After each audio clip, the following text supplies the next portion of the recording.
Police ഡിപ്പാർട്ട്മെന്റിനെ media blame ചെയ്യുന്നതുകൊണ്ട് ഞാൻ ഒരിക്കലും അവരെ തെറ്റു പറയില്ല. നിങ്ങൾ നിങ്ങളുടെ ജോലി ചെയ്യുന്നത് പോലെ തന്നെ ഞങ്ങളും ഞങ്ങളുടെ ജോലി കൃത്യമായി ചെയ്തുകൊണ്ടാണ് ഇരിക്കുന്നത്. ഇതിന്റെ കാരണം പറയാൻ എനിക്ക് കുറച്ച് നാണക്കേടൊക്കെ ഉണ്ട്. എങ്കിലും ചില പ്രശ്നങ്ങൾ കാരണവും ചില സാഹചര്യങ്ങൾ കാരണവും സൈക്കോ ശ്യാം ഞങ്ങളുടെ കയ്യിൽ നിന്ന് എസ്കേപ്പായി. സൈക്കോ ശ്യാം രക്ഷപ്പെട്ടു എന്നുള്ള കാര്യമൊക്കെ വിട് സാറേ, അത് കഴിഞ്ഞ കഥയല്ലേ. പക്ഷെ അയാൾ ആരാണ്? അയാൾ എന്തിനാ ഇതൊക്കെ ചെയ്യുന്നത്? അയാളുടെ പിന്നിൽ ആരെങ്കിലും ഉണ്ടോ എന്നുള്ള കാര്യങ്ങൾ പറ. Good question.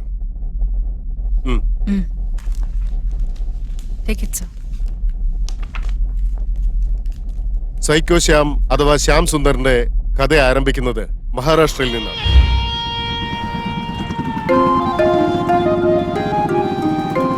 അയാൾ അവിടുത്തെ ഒരു എഞ്ചിനീയറിംഗ് കോളേജിൽ നിന്നുള്ള ഗോൾഡ് മെഡലിസ്റ്റാണ്. എല്ലാ വർഷവും കോളേജിൽ അയാൾ തന്നെയായിരുന്നു ടോപ്പർ. അതുകൊണ്ട് പെൺകുട്ടികൾക്കൊക്കെ ഇവനെ കണ്ടാൽ ക്രൈസായിരുന്നു. 100 കണക്കിന് പെൺകുട്ടികൾ അവന്റെ പുറകെ ഉണ്ടായിരുന്നെങ്കിലും അവൻ സ്നേഹിച്ചത് ആയിഷയെ മാത്രമാണ്.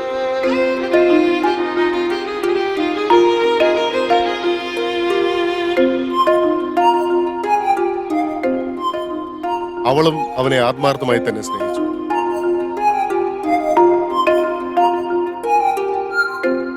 കോഴ്സ് അവസാനിച്ച ഉടനെ ശ്യാമിനെ കൂട്ടിക്കൊണ്ടുപോയി അവളുടെ അച്ഛന്റെ മുമ്പിൽ ഇൻട്രൊഡ്യൂസ് ചെയ്ത് അവര് തമ്മിലുള്ള പ്രണയം തുറന്നു പറഞ്ഞു.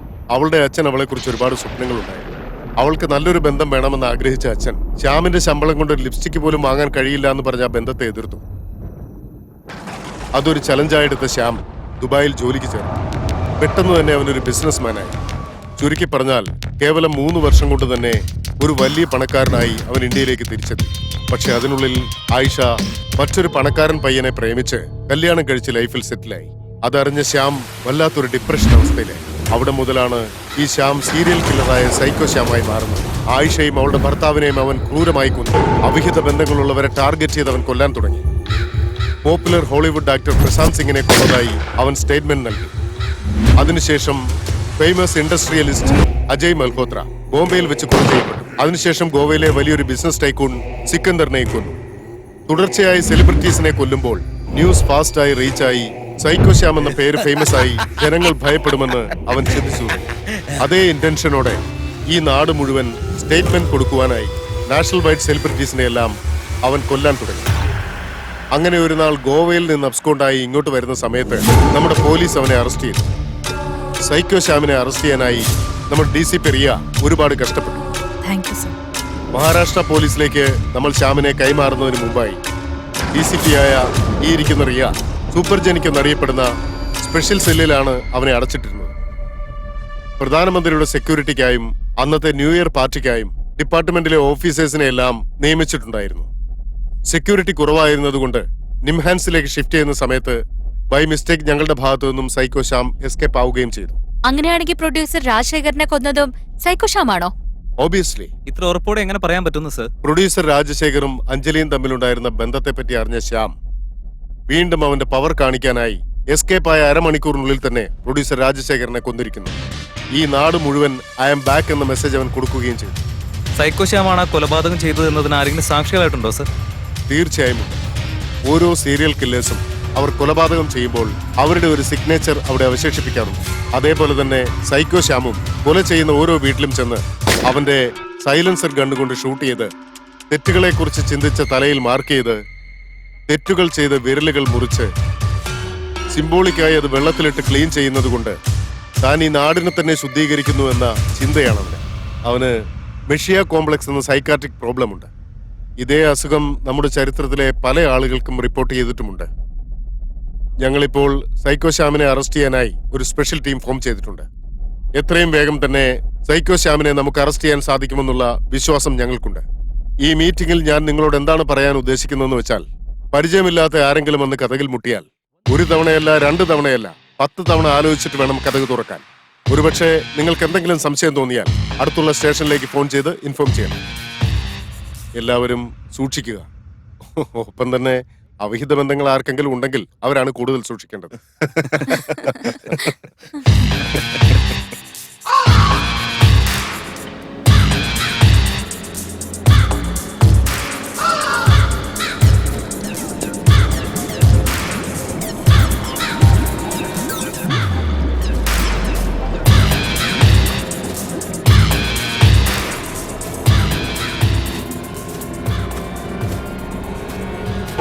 പാമ്പും കോണിയുടെ ഈ കളിയില് പാമ്പ് നമ്മളെ കുത്തും, പക്ഷെ ഏണി അത് നമ്മളെ ഉയരങ്ങളിലെത്തിക്കും.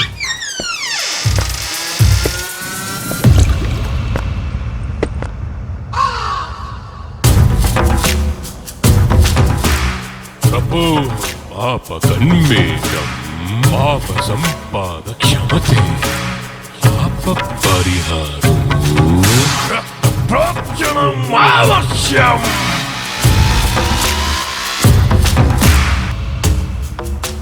ഞാനിവിടേക്ക് വന്നത് കണ്ണുള്ളവർക്ക് എന്നെ കാണാനും കണ്ണില്ലാത്തവരെന്നെ കാണാതിരിക്കാനും വേണ്ടിയാ. മനസ്സിലായോ?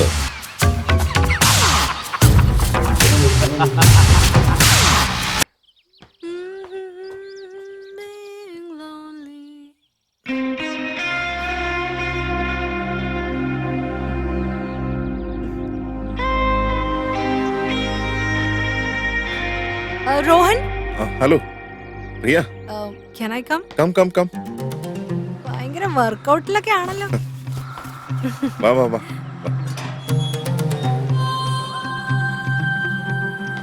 Come come sit.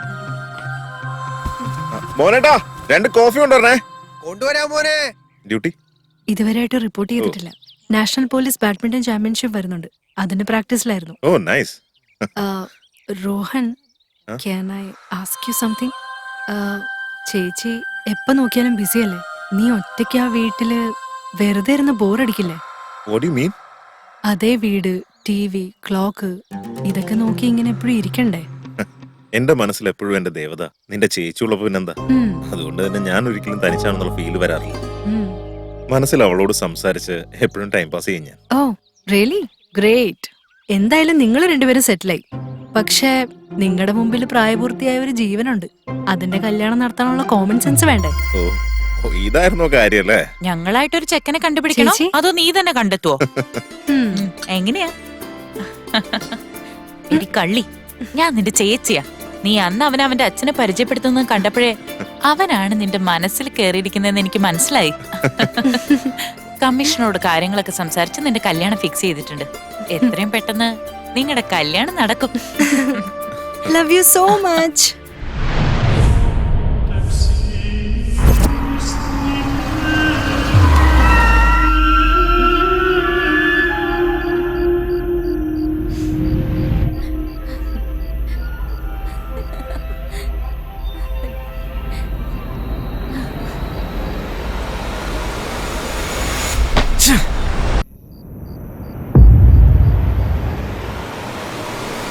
അഞ്ജലി,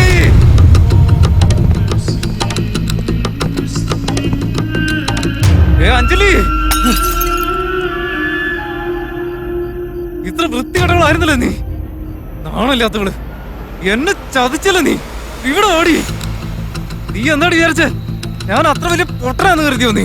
ഇത്രയ്ക്ക് നാണമില്ലാത്തവളായി പോയില്ലേ നീ? ഏയ് പവൻ, നിനക്ക് എന്താ പറ്റിയത്? എന്തിനാ കിടന്ന് ബഹളം വെക്കുന്നേ? ഉണ്ടാതിരിക്കണേ. എന്നെ പോലുള്ള പാവങ്ങളെ പറ്റിക്കുന്നതാണ് നിന്റെ ജോലി. പോയി ചത്തോടറി. You bloody idiot. എനിക്ക് നിന്നെ പോലെ സംസാരിക്കാൻ പറ്റും. Mind your filthy tank. എന്നെ പോലെ എത്രയോ പാവപ്പെട്ട ആണുങ്ങളുടെ ജീവിതം തുറച്ച് എന്നിട്ട് നീ ഇവിടെ എല്ലാവരുടെ മുമ്പിലും നാടകം കളിച്ചുകൊണ്ടിരിക്കാനുള്ള നാടകം കേട്ടോളെ പറയടി. You bastard. I am warning you. Don't ever call me again by that name. നിന്നെ കല്യാണം കഴിക്കാൻ വേണ്ടി ഞാൻ എന്റെ ഭാര്യ ഡൈവോഴ്സ് ചെയ്തിട്ടാടി വന്നത്. നീ എപ്പോഴൊക്കെ കല്യാണം വേണ്ട വേണ്ടെന്ന് പറഞ്ഞു അന്നേ നിന്നെ ഞാൻ സംശയിക്കണമായിരുന്നു. നിന്നെക്കാളൊക്കെ എത്രയോ മാന്യ നിന്റെ പ്രോസ്റ്റിറ്റ്യൂട്ട്സിന്. You filthy dog. എന്റെ ഇമേജ് മുഴുവൻ സ്പോയിൽ ചെയ്യാൻ നോക്കുകയാണല്ലേ നീ? ഞാൻ എന്റെ ലൈഫിൽ ഒരുപാട് കഷ്ടപ്പെട്ട ഈ ലെവലിൽ എത്തിയിരിക്കുന്നത്. എനിക്ക് എല്ലാവിധ ഇൻഫ്ലുവൻസും ഉണ്ട്. ഇനി നിന്റെ വായിന്ന് എന്തെങ്കിലും വീണ് കഴിഞ്ഞാ ഇവിടെ തന്നെ ഞാൻ കൊന്നു കുഴിച്ചു മൂടും. നീ എന്ത് ചെയ്യുന്നോടി? വന്ന് ചെയ്യാൻ പറ്റുന്നത് ചെയ്ത് കാണിക്ക്. ഞാൻ നോക്കട്ടെ നിനക്ക് എന്തൊക്കെ ചെയ്യാൻ പറ്റുമെന്ന്. Hey, security. Useless bouncers. Where the hell are you guys? Bastard. കല്യാണം കഴിച്ചവളെ ഉപേക്ഷിച്ചിട്ട് ഒരു നായെ പോലെ എന്റെ പിന്നാലെ നടന്നിട്ട് എനിക്ക് ക്യാരക്ടർ സർട്ടിഫിക്കറ്റ് തരാൻ നോക്കുന്നോ? നാണം കെട്ട നായെ.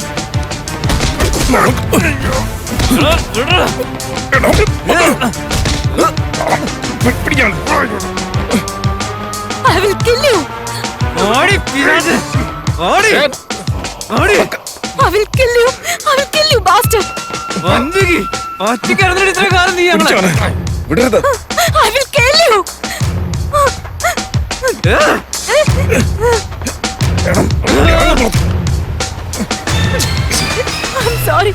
I'm sorry guys. I'm sorry Rekha. Anjali